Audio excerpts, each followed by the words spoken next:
Voilà du retour sur ce plateau de Dire TV International après quelques petits moments de capricie technique. Nous sommes avec l'homme de Dieu, Claise Aïssa, et nous parlons naturellement sur les signes de fin du temps. Et l'homme de Dieu, on parlait d'Israël comme horloge du monde. Comment est-ce que on peut expliquer cela? Bon, je m'aimerais ajouter ceci. Vous devez savoir que Dieu a promis que Israël existera comme nation à jamais. Il a promis que cet Israël, par l'alliance qu'il a fait avec son serviteur Abraham, par l'alliance qu'il a fait avec, je peux dire que c'est notre ancêtre maintenant à nous tous, par la foi. Il a promis à ce peuple-là actuel le salut, la paix, la prospérité, la sécurité et un royaume. Mais ces choses ne sont pas encore réalisées.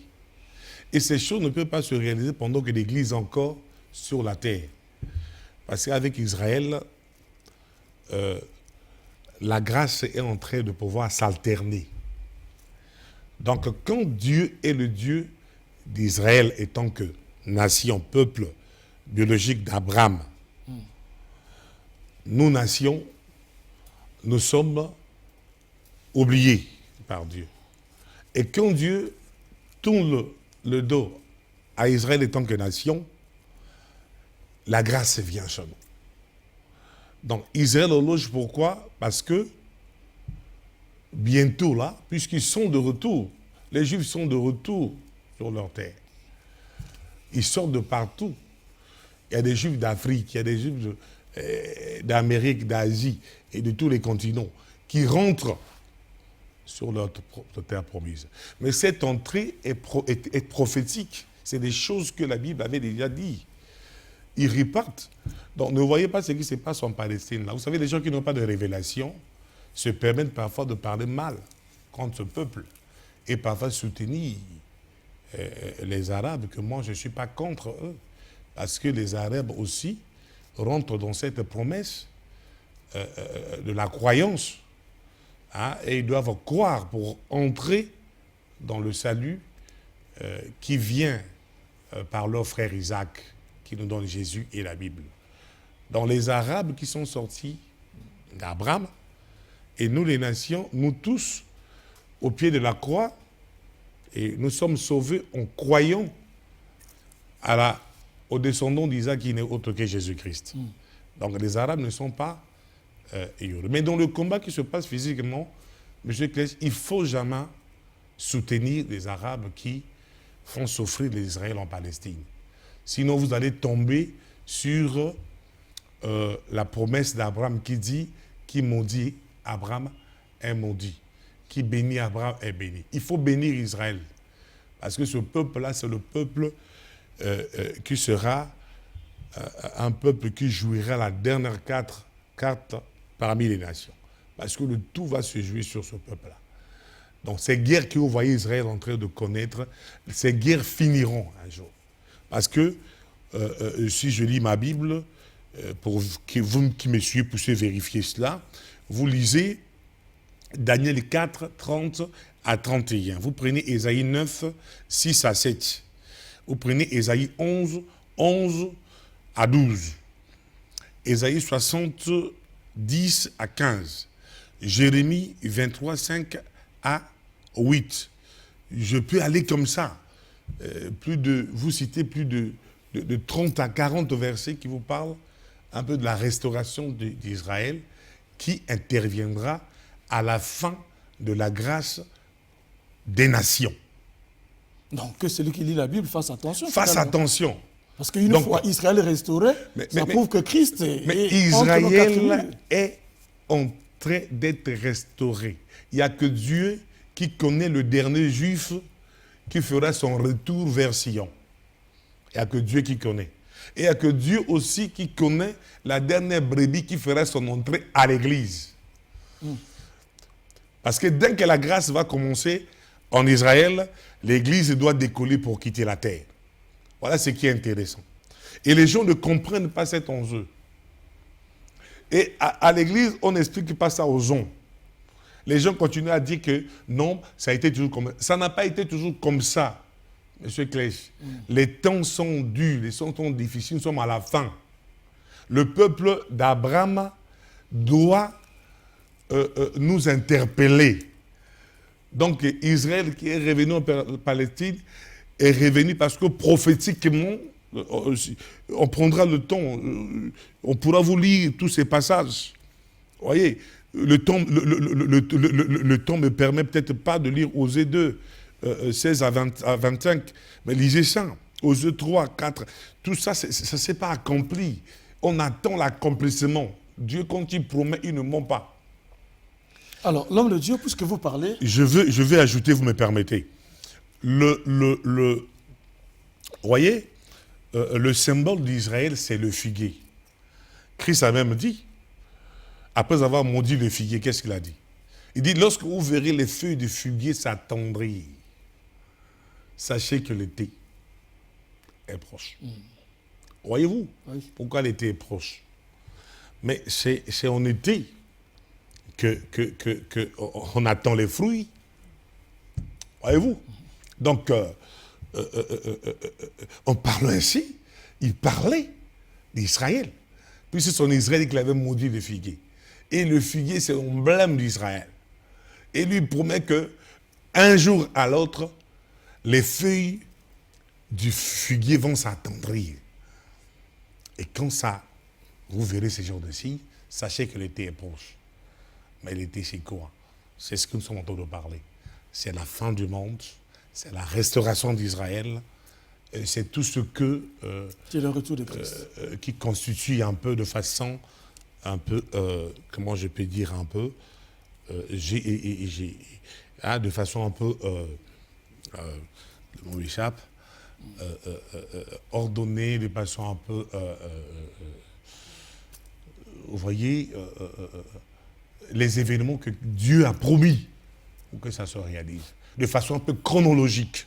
Voilà le mot. Okay. Parce que pour la fin du monde, tout est préparé pour que ça se réalise de façon chronologique. Les événements sont vraiment bien alignés, bien ordonnés, et c'est ce à quoi nous sommes là pour essayer d'expliquer. Alors, l'homme de Dieu, en bref, pouvez nous dire comment est-ce que le retour de Christ va se passer et quel sera le sort, 1, de l'Église et puis 2, du monde.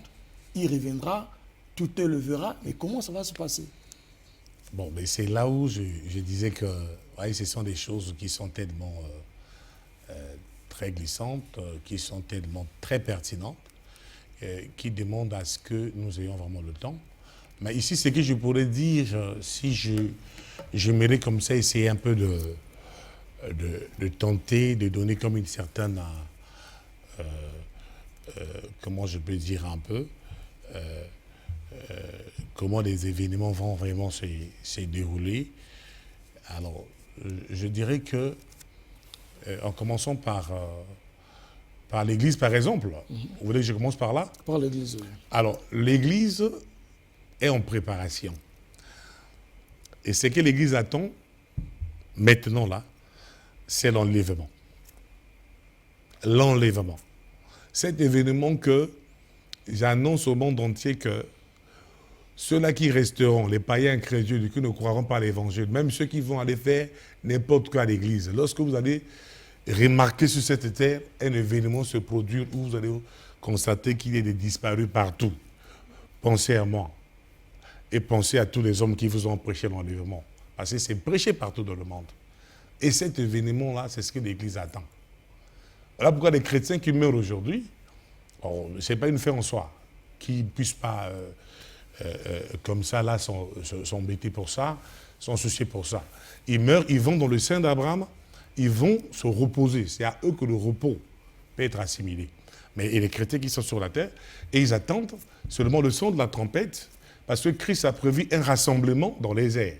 Le rassemblement qui va rassembler et les morts qui sont morts en Jésus-Christ, après leur croyance en Jésus, et ceux qui sont sur la terre, nous, par le son de la trompette, nous allons rencontrer Jésus dans les airs.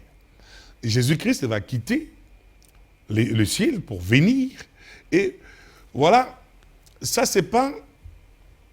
l'enlèvement ne serait pas déjà le retour de Christ. L'enlèvement ne serait pas... Parce que le retour de Christ se fera, c'est un seul retour qui se fait en deux étapes. La première étape, c'est venir pour l'Église et s'arrêter dans les airs et prendre l'Église, attirer l'Église et rassembler ce peuple-là comme en Exode et amener dans son palais.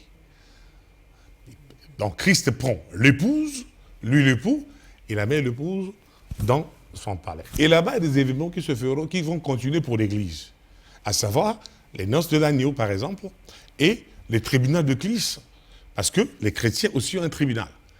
Mais le tribunal, ils vont comparaître pas comme les païens incrédules qui comparaîtront pour attendre l'enfer et suivre leur maître Satan. Et pendant que l'Église est élevée, leur tribunal, qu'est-ce qui va se passer? Leur tribunal, c'est pour le couronnement. Christ va décerner à ses serviteurs des couronnes. Voyez-vous? Parce qu'ils ont souffert sur la terre. Il y a des couronnes de justice, des couronnes de service, il y a plein de couronnes. Et ces couronnes leur seront décernées parce que, c'est-à-dire en préparation du règne qui va se passer sur la terre. Parce que quand Christ va finir avec l'Église, pendant ce temps, un peu après l'enlèvement, Christ redescendra. Et il redescendra pour Israël. L'Israël que se rassemble. Parce que le temps que l'Église va passer avec le Christ, l'Apocalypse décrit ça comme un temps de 7 ans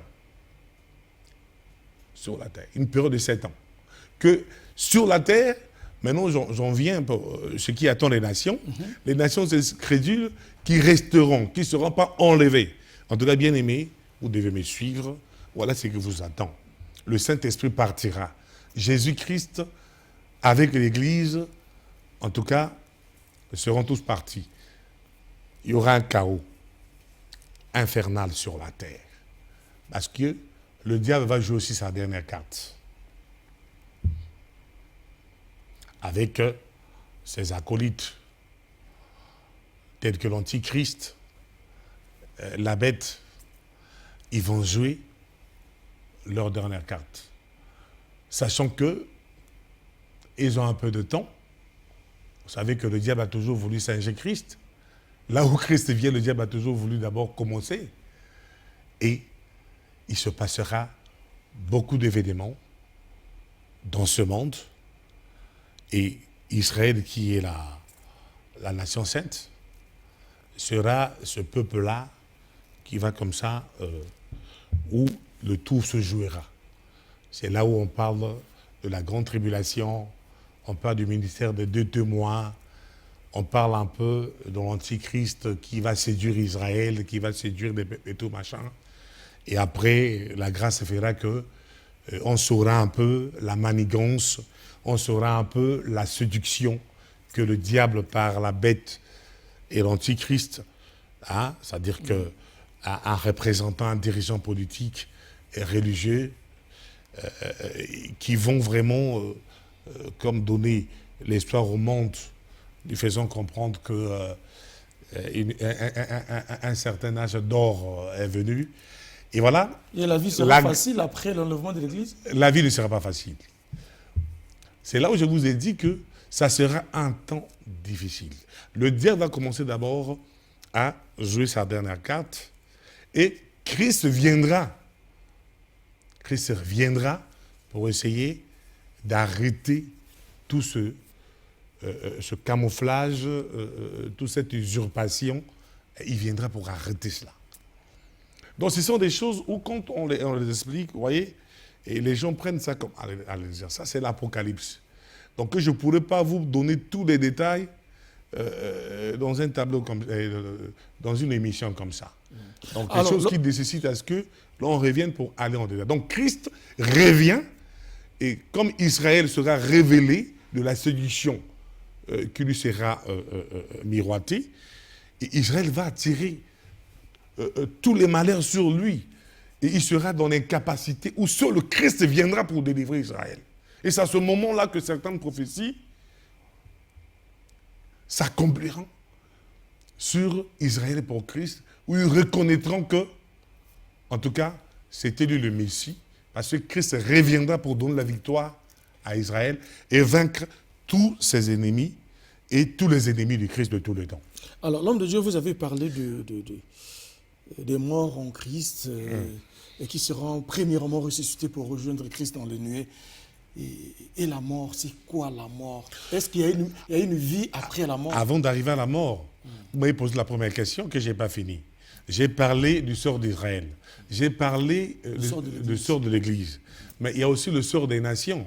Les nations attendent quoi? Les nations attendent le jugement dernier. Vous voyez? Le jugement dernier qui va aussi intervenir dans une certaine période. Okay. Et je crois bien que ce monde aussi attend quoi? Attend le règne de Christ. Parce que quand Christ viendra donner la victoire à Israël, vous voyez, vous comprenez que c'est tout un agenda qui demande à ce que vous posez des questions tellement très pertinentes, qui demande à ce qu'on prenne le temps pour expliquer de façon chronologique des événements. Ouais, c'est tout un agenda. Répondez d'abord à cette question parce qu'il ne reste les que nations, 5 minutes. évidemment, les nations, c'est très important. Les nations, oui, ils attendent. Il y aura le règne de Christ sur les nations parce que Christ va reprendre son monde, comme on l'avait dit précédemment. Et voilà, les nations, à un moment donné, assisteront à cela. Parce que Christ va prendre les règnes. Il va régner avec les saints et ceux-là qu'il a récompensés. Donc, vous voyez, vous sentez un peu, je prie le Seigneur que les gens qui nous suivent, en tout cas, que Dieu leur donne la grâce de comprendre, parce que c'est l'Apocalypse, et ça ne se répond pas par des questions comme ça, mais sinon, tout ce que je cite là, c'est des grands thèmes qui nécessitent vraiment des enseignements, et je vais dire aux gens qui me suivent, qui nous suivent, que s'ils veulent vraiment avoir vraiment de l'éclaircissement, il serait mieux de pouvoir se rapprocher de nous, de venir à l'église, et c'est là-bas où nous donnons des cours, des enseignements. Vous voyez, ici, quand nous parlons deux mots, ça paraît comme être un peu, vous voyez, un peu une fiction. Hein. Les gens se confondraient à un film de fiction. Mais sinon, c'est des réalités apocalyptiques qui demandent à ce qu'on puisse expliquer voilà, cette série d'enseignements sur l'extratologie qui est un message de l'heure. Vous voyez? Donc, voilà un peu ces nations qui attendent. Satan aussi attend son sort. Hein? Il n'y a pas que Satan. Il y a aussi Jésus-Christ qui viendra pour réparer son humiliation. Parce qu'il était mort comme un brigand humilié à la croix. Mais les choses ne vont pas se terminer ainsi. Jésus-Christ reviendra en tant que roi pour essayer de pouvoir répondre des règnes de cette terre comme le véritable propriétaire de la terre et régnera. Donc voilà un peu tout ce qui le monde est en train d'attendre, mais que nous aurons un peu par la mesure de la grâce le temps de pouvoir expliquer certaines choses. Alors rapidement, l'homme de Dieu, la question vous a été posée de savoir est-ce qu'il y a-t-il une vie après la mort? Y a-t-il une vie après la mort? Oui, il y a une vie après la mort. Donc on a intérêt aussi à parler aux morts pendant les activités d'inhumation et lors des Toussaints, on peut se parler aux morts. Non. Où sont les morts? Cela n'est pas permis. La vie après la mort, c'est cette vie de félicité que seuls ceux qui croient en Christ, en Jésus comme Seigneur et Sauveur, peuvent en être bénéficiaires. Voyez-vous? Et la mort, le premier, je pourrais dire comme ça, sens de la mort est la séparation. Et pour la mort, nous en avons trois types. Nous avons la mort physique, cette mort que nous connaissons nous tous, voyez-vous, hein, car il est dit qu'il est donné à l'homme de mourir une seule fois, ensuite vient le jugement, et qui est la séparation de ce corps avec l'âme et l'esprit. Hein, le corps va poussière, retourne poussière, et l'âme et l'esprit retournent vers celui qu'il avait créé, comme la Bible nous fait mention dans le livre d'Ecclésiaste, chapitre 12, verset 9. Mais au-delà de cela, il y a la mort spirituelle. Cette mort spirituelle qui est une aliénation de l'homme vis-à-vis de son Dieu. Vous voyez, cette mort qui n'est autre que la mort qui intervient à cause du péché.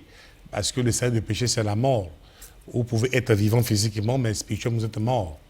Voyez-vous, et cette mort, on est ressuscité seulement lorsqu'on rencontre Christ, on est sauvé. Et on fait à la mort éternelle qui est une séparée, c'est éternel.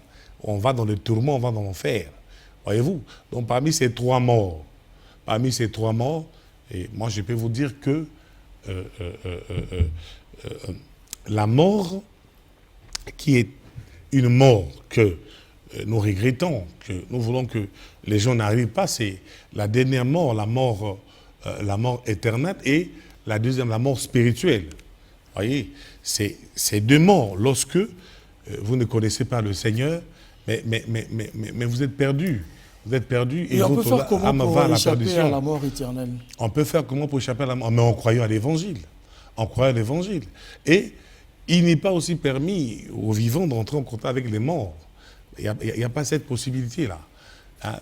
Il n'y a pas cette possibilité. Nous ne pouvons pas aller là-bas et il ne peut pas venir là où nous sommes. Chacun de nous attend le jour de son départ. Et voilà, il va rendre compte à Dieu parce que la mort physique nous amène à faire face à Dieu, à nous rendre compte. Ce qui fait que sur la terre, nous devons chercher, pas avoir peur de la mort physique, mais on va chercher à avoir peur de la mort spirituelle, parce que si on est mort spirituelle, la mort spirituelle, c'est une mort qui nous a imputée à cause du péché d'Adam et Ève. Là où nous naissons avec cette mort-là, il est nécessaire que nous convertissons pour que nous soyons sauvés. Voilà pourquoi la Bible parle de la nouvelle naissance. Et on est appelé à naître deux fois. La naissance de la chair, la naissance de l'esprit, pour que nous soyons sauvés. Donc, ce sont des choses qu'on avait tenté d'expliquer dernièrement dans notre message, mais qu'aujourd'hui, vous me posez des questions, avec le temps aussi qui nous est imparti, avec les tracasseries de la technique. Ça nous permet parfois de parler avec beaucoup de rapidité, mais nous demandons au Saint-Esprit de pouvoir réellement aider ceux qui nous suivent à pouvoir comprendre un peu l'essentiel de ces vérités que nous sommes en train de dire. Sinon, nous leur disons que nous revenons encore avec beaucoup plus de détails pour essayer de pouvoir apporter un peu l'éclairage là-dessus. Merci, homme de Dieu, merci pour ces brillantes réponses à nos préoccupations, aux préoccupations de nos téléspectateurs et ceux qui sont accros à notre émission Cris des minuit. Je crois que vous avez suivi l'entretien que nous avons eu avec l'homme de Dieu et sur ces questions eschatologiques, les questions relatives au signe de fin de la temps. Le temps, si vous pouvez soutenir cette émission d'une manière ou d'une autre pour que nous soyons toujours avec vous pour vous édifier. En tout cas, le Seigneur vous bénira. Donc, nous allons nous revoir la semaine prochaine, c'est la semaine 8, pour un autre numéro de notre émission pour de plus amples informations et des renseignements. Vous pouvez toujours vous rapprocher chez l'homme de Dieu, à l'église, au lycée Thomas Sankara, église Vie Nouvelle, Cité de Profondeur. En tout cas, vous serez vraiment édifiés. Que le Seigneur, notre Dieu, vous bénisse. Et s'il ne revient pas, nous allons nous revoir la semaine prochaine. Merci beaucoup.